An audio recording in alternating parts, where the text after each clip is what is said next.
இன்றே டவுன்லோட் செய்து உங்கள் ஃபேவரட் ஷோக்களை என்ஜாய் பண்ணுங்க.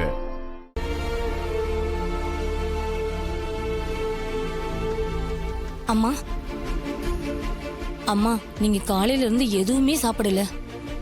இப்படியே இருந்த உடம்பு என்னத்துக்கு ஆகுமா? இப்பயாவது கொஞ்சோண்டு சாப்பிடுங்க. பசி இல்லம்மா, வேண்டாம், விட்டுருங்க. அம்மா, உங்க வருத்தம் புரியுது. அதுக்காக இப்படி சாப்பிடாம இருந்தா எல்லாம் சரியா போயிடுமா? நாள் முழுக்க சாப்பிடல, இப்ப ராத்திரியும் சாப்பிடாம படுத்தா அது உடம்புக்கு நல்லது இல்லம்மா. தட்டுல சாப்பாடு போட்டு எடுத்துட்டு வரேன், கொஞ்சம் சாப்பிடுங்கம்மா. வேண்டாம்மா, எனக்கு பசியும் இல்ல, சாப்பிடுற மனநிலைமையிலயும் இல்ல. ஏமா இப்படிலாம் பேசுறீங்க? மனசெல்லாம் காயமா இருக்கு. கூட பிறந்த தங்கச்சியே இப்படி பண்ணிட்டான்னு நினைக்கிறப்போ என்னால தாங்கிக்க முடியல.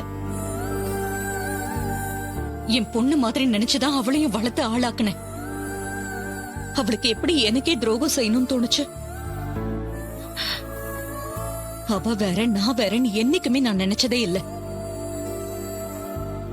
என் சொத்துல கூட என் பொண்ணுங்களுக்கு கொடுக்கற மாதிரி அவளுக்கு ஒரு பாகம் கொடுக்கணும் தான் நினைச்சேன். அவளோட எதிர்காலத்தை என் மனசுல வச்சுக்கிட்டுதான் நான் எதையுமே யோசிப்பேன்.